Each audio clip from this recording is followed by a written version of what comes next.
ರಾಜ್ಯದ ಮುಖ್ಯಮಂತ್ರಿಗೆ ಕರ್ನಾಟಕ ರಾಜ್ಯದ ಹಿತ ಮುಖ್ಯ ಅಲ್ಲ. ಅವರು ಪ್ರಾಮಾಣಿಕರಾಗಿದ್ರೆ ಒಂದು ಹನಿ ನೀರನ್ನ ತಮಿಳುನಾಡಿಗೆ ಬಿಡಲ್ಲ. ಅಗತ್ಯ ಬಿದ್ದರೆ ನಾನು ಮುಖ್ಯಮಂತ್ರಿ ಸ್ಥಾನಕ್ಕೆ ರಾಜೀನಾಮೆ ಕೊಡ್ತೇನೆ ರಾಜ್ಯದ ರೈತರ ಹಿತದೃಷ್ಟಿಯಿಂದ ಅಂತ ಹೇಳಬೇಕಾಗಿತ್ತು. ಆ ಮಾತನ್ನು ಹೇಳ್ದೇನೆ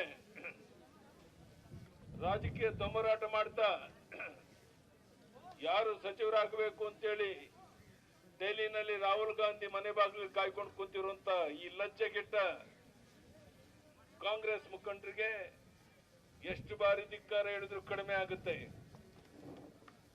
ಇಂಥ ಒಂದು ವಿಶೇಷವಾದ ಸಂದರ್ಭದಲ್ಲಿ ಇವತ್ತೇನು ತಮಿಳುನಾಡಿಗೆ ದಿನ 3,500 ಕ್ಯೂಸೆಕ್ ನೀರು ಹರಿಸಬೇಕು ಅಂತೇಳಿ ಕಾವೇರಿ ನಿಯಂತ್ರಣ ಮಂಡಳಿ ಹೇಳಿದೆ. ಇವತ್ತು ಇಲ್ಲಿ KRS ನಲ್ಲಿ ನಾವು ಧರಣಿ ಕುಂತಿದ್ದೇವೆ. ಬನ್ನಿ ಮುಖ್ಯಮಂತ್ರಿಗಳೇ, ನಿಮ್ಮ ತಮಿಳುನಾಡಿನ ಮುಖ್ಯಮಂತ್ರಿ ಬರ್ತಾರಲ್ಲ ಅವ್ರನ್ನ ಇಲ್ಲಿ ಕರ್ಕೊಂಡು ಬನ್ನಿ. ಇಲ್ಲಿ ಈ ಜಲಾಶಯ ಸಂಪೂರ್ಣ ಬತ್ತೋಗಿದೆ. ಬಹುಶಃ ಬರುವಂತ ದಿವಸಗಳಲ್ಲಿ ಕುಡಿಯುವ ನೀರು ಕೊಡೋದಕ್ಕೂ ಕಷ್ಟ ಆಗುತ್ತೆ ಅನ್ನುವಂತ ಪರಿಸ್ಥಿತಿ ಇರುವಂತ ಈ ಸಂದರ್ಭದಲ್ಲಿ ಯಾವ ಮುಖ ಇಟ್ಕೊಂಡು ಇವತ್ತು ನೀವು ಈ ರಾಜಕೀಯ ದೊಂಬರಾಟ ಮಾಡ್ತಾ ಇದ್ದೀರಾ? ಮುಖ್ಯಮಂತ್ರಿಗಳಿಗೆ ನಾನು ಕೇಳಕ್ಕೆ ಇಚ್ಛೆ ಪಡ್ತೇನೆ, ಈಗಾಗಲೇ ಸ್ಪಷ್ಟವಾದ ನಿರ್ಧಾರವನ್ನು ತಗೊಂಡು ಸುಪ್ರೀಂ ಕೋರ್ಟ್ಗೆ ಮನವರಿಕೆಯನ್ನು ಮಾಡಿದ್ದಿದ್ರೆ ಈ ಗಂಡಾಂತರದಿಂದ ನಮ್ಮ ತಪ್ಪಿಸಬಹುದಾಗಿತ್ತು. ಇವತ್ತು ಕುಡಿಯುವ ನೀರಿನ ಹಾಹಾಕಾರ ಇರುವಂತ ಸಂದರ್ಭದಲ್ಲಿ, ಉಸಿರು ಕಟ್ಟುವಂತ ಪರಿಸ್ಥಿತಿ ಇರುವಂತ ಸಂದರ್ಭದಲ್ಲಿ, ನಮ್ಮೆಲ್ಲ ಜಲಾಶಯಗಳು ಬತ್ತಿ ಹೋಗಿರುವಂತ ಈ ಸಂದರ್ಭದಲ್ಲಿ, ಕೆರೆಕಟ್ಟೆಗಳು ಬತ್ತಿ ಹೋಗಿರುವಂತ ಈ ಸಂದರ್ಭದಲ್ಲಿ ಜನಹಿತವನ್ನ ಮರೆತು ರಾಜಕೀಯ ದೊಂಬರಾಟದಲ್ಲಿ ತೊಡಗಿರುವಂತ ಈ ರಾಜ್ಯ ಮುಖ್ಯಮಂತ್ರಿ ಶಿವಕುಮಾರ್ DK ಶಿವಕುಮಾರ್ ಅವರಿಗೆ ಧಿಕ್ಕಾರ ಧಿಕ್ಕಾರ ಧಿಕ್ಕಾರ ಅಂತ ಹೇಳಬೇಕಾಗುತ್ತೆ. ನಿಮ್ಗೆ ಜನಹಿತ ಮುಖ್ಯ ಅಲ್ಲ, ನಿಮಗೆ ಮುಖ್ಯಮಂತ್ರಿ ಸ್ಥಾನದ ಮುಖ್ಯ ಅನ್ನುವಂಥದ್ದು ಸ್ಪಷ್ಟವಾಗಿದೆ.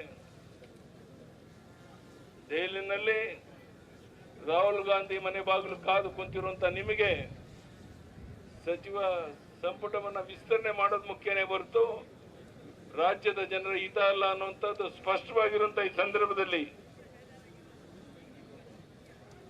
ನಮ್ಮ ರೈತರು ಈ ಸಂಕಟದಲ್ಲಿ ಸಿಕ್ಕಾಗ ರಾಜ್ಯ ಸರ್ಕಾರ ನಮ್ಮ ರೈತರೊಂದಿಗೆ ನಿಲ್ಲಬೇಕಾಗಿತ್ತು.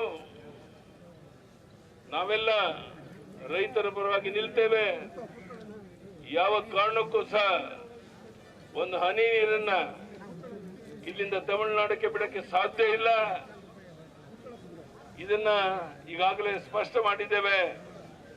ಬಹುಶಃ ಮುಖ್ಯಮಂತ್ರಿಗಳು ಪ್ರಾಮಾಣಿಕರಾಗಿದ್ರೆ ಇಷ್ಟೊತ್ತಿಗಾಗಲೇ ಸುಪ್ರೀಂ ಕೋರ್ಟ್ಗೆ ಹೋಗಿ ಇದಕ್ಕೆ ತಡೆಯಾಜ್ಞೆಯನ್ನು ತಂದು ಈ ಸಂಕಟದಿಂದ ಪರಿಹಾರ ಹುಡುಕಬೇಕಾಗಿತ್ತು.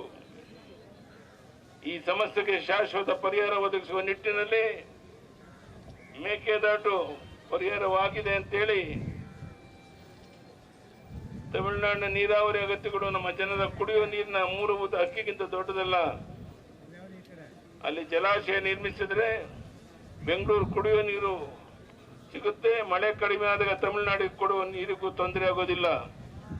ರಾಜ್ಯ ಸರ್ಕಾರ ನಮ್ಮ ರೈತರ ಪರವಾಗಿ, ರಾಜ್ಯದ ಹಿತಾಸಕ್ತಿ ಪರವಾಗಿ ಮೊದಲು ಮೇಕೆದಾಟು ಯೋಜನೆಯನ್ನು ಪ್ರಾರಂಭಿಸಲಿ. ನಮ್ಮ ನಿಲುವು ಸ್ಪಷ್ಟ ಇದೆ. ಇವತ್ತು ನಮ್ಮ ಜಲಾಶಯಗಳು ಬತ್ತಿ ಹೋಗಿರ್ಬೇಕಾದ್ರೆ, ಕೆರೆಕಟ್ಟೆಗಳು ಬತ್ತಿ ಹೋಗಿರ್ಬೇಕಾದ್ರೆ, ಕುಡಿಯುವ ನೀರಿನ ಹಾಹಾಕಾರ ನಮ್ಮ ರಾಜ್ಯದ ಸುತ್ತಮುತ್ತ ಇರುವಂತ ಈ ಸಂದರ್ಭದಲ್ಲಿ ಬರುವಂತ ದಿವಸಗಳಲ್ಲಿ ಮಳೆ ಬರದೇ ಇದ್ರೆ ಕುಡಿಯುವ ನೀರಿನ ಹಾಹಾಕಾರ ಆಗುತ್ತೆ. ಅದಕ್ಕೆ ಯಾರು ಜವಾಬ್ದಾರಿ? ಈ ರಾಜ್ಯದ ಮುಖ್ಯಮಂತ್ರಿಗಳು ಕೇಳಕ್ಕೆ ಇಚ್ಛೆ ಪಡ್ತೇನೆ. ಇದು ಯಾವುದನ್ನು ಗಂಭೀರವಾಗಿ ಚಿಂತೆಯನ್ನು ಮಾಡದೇನೆ ಕೇವಲ ಮಂತ್ರಿಮಂಡಲ ವಿಸ್ತರಣೆಯ ಗೊಂದಲದಲ್ಲಿ ಸಿಕ್ಕಿ ಜನಹಿತವನ್ನು ಮರೆತಿರುವಂತಹ ಈ ರಾಜ್ಯದ ಮುಖ್ಯಮಂತ್ರಿ ಆಡಳಿತ ವೈಖರಿಗೆ ಧಿಕ್ಕಾರ ಧಿಕ್ಕಾರ ಧಿಕ್ಕಾರ ಅಂತ ಹೇಳುವಂತದ್ದು ಬಿಟ್ಟು ಬೇರೆ ಮಾತು ಹೇಳಕ್ ಸಾಧ್ಯ ಇಲ್ಲ. ಇಂಥ ವಿಶೇಷವಾದ ಸಂದರ್ಭದಲ್ಲಿ ನಮಗೆ ನಮ್ಮ ಮಾಧ್ಯಮದ ಸ್ನೇಹಿತರ ಸಹಕಾರ ಮುಖ್ಯ. ನೀವು ವಾಸ್ತವಿಕ ಸಂಗತಿಯನ್ನ ಈ ದೇಶದ ಜನರಿಗೆ ತಿಳಿಸುವಂತ ಪ್ರಾಮಾಣಿಕ ಪ್ರಯತ್ನ ಮಾಡ್ತಾ ಇದ್ದೀರಾ. ನಮ್ಮ ಹೋರಾಟದ ಜೊತೆಗೆ ನಿಮ್ಮ ಸಹಕಾರ ಇದ್ರೆ ಯಾವ ಕಾರಣಕ್ಕೂ ಕುಡಿಯುವ ನೀರಿನ ಹಾಹಾಕಾರ ಇರುವಂತ ನಮ್ಮ ರಾಜ್ಯದ ಈ ದುಸ್ಥಿತಿನಲ್ಲಿ ಒಂದು ಹನಿ ನೀರು ಬಿಡಕ್ಕೆ ಸಾಧ್ಯ ಇಲ್ಲ. ಈ ಮಾತನ್ನ ಸ್ಪಷ್ಟ ಮಾಡ್ತಾ ಇವತ್ತು ಈ ಹೋರಾಟದಲ್ಲಿ ಪಾಲ್ಗೊಂಡಿರುವಂತ ನಮ್ಮೆಲ್ಲ ಬಂಧುಗಳಿಗೆ, ಮಾಧ್ಯಮದ ಸ್ನೇಹಿತರಿಗೆ